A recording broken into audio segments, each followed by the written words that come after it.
Ito ang update kay Congressman Arnie Teves. Lumaya na pala si Congressman Teves sa pagkakulong sa Estimor. Ito ang balita ngayong araw at pakinggan natin ang karagdagang update kay General Johnny Macanas. Magandang araw mga kaibigan. Bigyan ko kayo ng update tungkol kay ex-Congressman Arnie Teves nakakulong sa Estimor. Okay, nauna, nagpahayag si Attorney Ferdinand Topacio na na-release na siya. He was released mula sa pagka-detain niya sa kulungan, as ordered by the court. So, good news na sana yon. Kaya lang, nagpahayag din ang Department of Justice, Attorney Clavano, na re-arrest daw. Na-arrest ulit. So, medyo confusing. Dito sa Philippine Star na balita na yun, title, Arnie Teves re-arrested after procedural release. So, pag-usapan natin ito.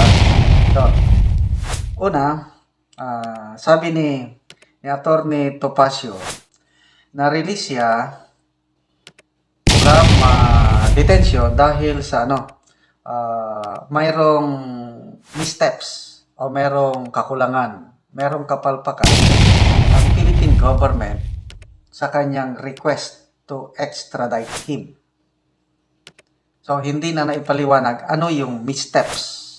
Kulang ng dokumento o may maling proseso, technical, so legal problem, So, totoo pala, na-release. Kaya lang, according to Attorney Clavano ng DOJ, parte daw yun ng procedural steps na ginagawa ng korte sa Estimor. Then, after that is na-re-arrest. Re-arrest din siya. So, nakakulong na naman.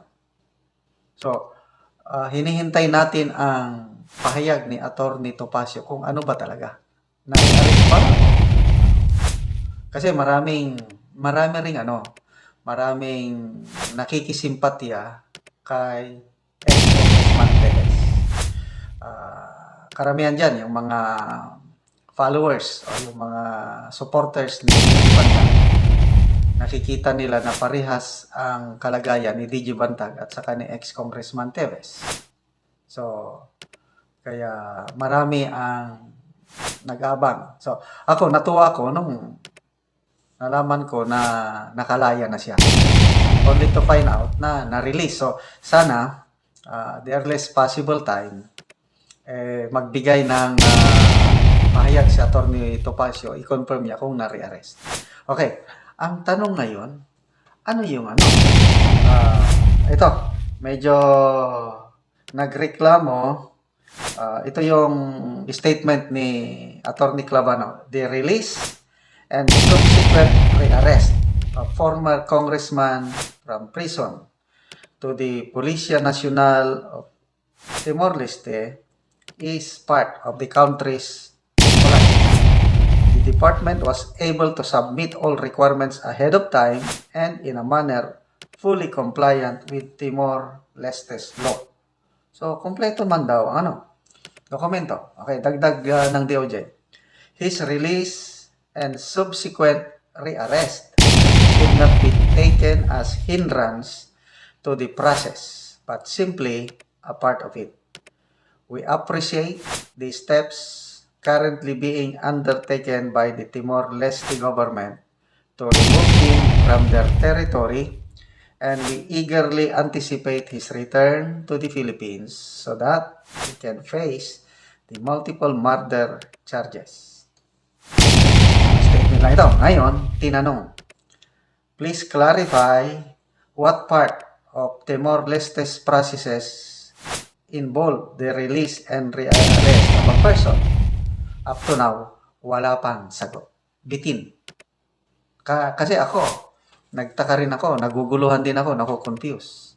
Bakit mo i-release kung kompleto naman lahat ang mga requirements. Release tapos re-arrest. So there is something na itinatago ng DOJ. Dapat sagutin nila. At para malaman na it's the right to know. Kasi dating congressman siya, national figure siya, balitang-balita, kaya kailangan ng update. So, manawagan tayo kay Attorney Topacio kung totoo ngang nare-arrest. Sana naman ang DOJ, i-explain nila ng maigi ano yung proseso ng arrest, release and re-arrest. Okay? So, yun na. Kawawa. Itong mga ganitong pangyayari na okay, pag-usapan natin si DG Bantag, sobra 2 taon na. Malapit na mag-3 taon mula nung na-issuean siya ng warrant of arrest at hanggang ngayon, nandyan pa rin, nagtatago. Okay. So, connect natin kay Pastor Apollo Kibuloy. So, 3 na sila, Tevez, Bantag, Kibuloy.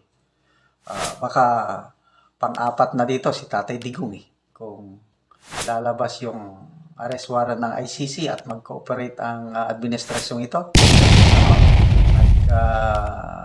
Pasabi na ang Tatay Digong na hindi siya magpapahuli ng buhay. So, grabe. So, ito. Tevez, release, re-arrested. Okay. Kailan kaya siya makakabalik sa Pilipinas? Ito naman si Pastor Kibuloy, grabe yung 2 batalyon na sumugod. Kailan, wala pa rin nangyari. Siguro, naniniwala ang law enforcement natin na nandun siya, nagtatago lang sa kanyang compound.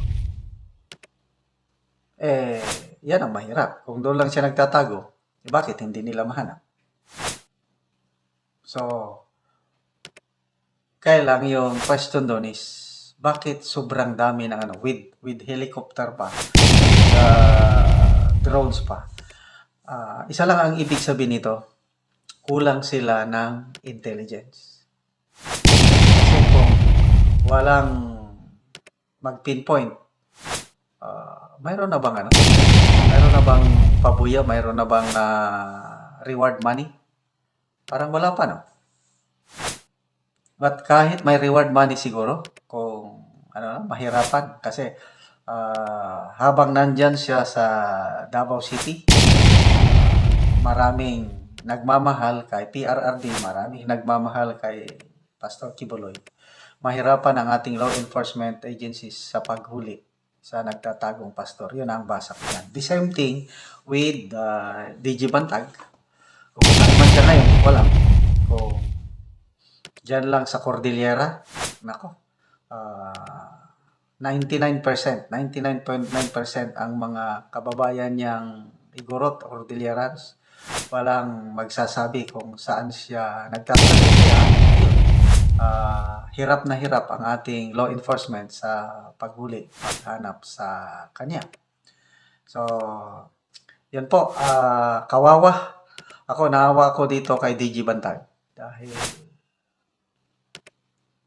isa ako sa naniniwala, hindi niya kayang gawin yung ipinaparatang sa kanya. Napakababaw yung dahilan, yung batikos lang ng isang journalist na hindi naman niya pinangalanan na si Bantag. Mataas na opisyal ng DOJ, gano'n lang. Bakit kung ako ang DG Bantag, Forestar General ako ng Bucor, Undersecretary ako ng gobyerno, bakit ko susugal yung aking career, ang aking kinabukasan, nang dahil lang sa ganong klaseng batikos? Kaya, wala. Ako, ang aking suporta, ang aking paniniwala na nasa kay DG Bantag pa rin. Anyway, nandiyan naman ang warrant of arrest, huliin nila. Para kung mahuli nila, then iharap nila sa korte. Unless otherwise proven guilty sa court, he is deemed innocent. So, matago-tago ka, DG Bantag.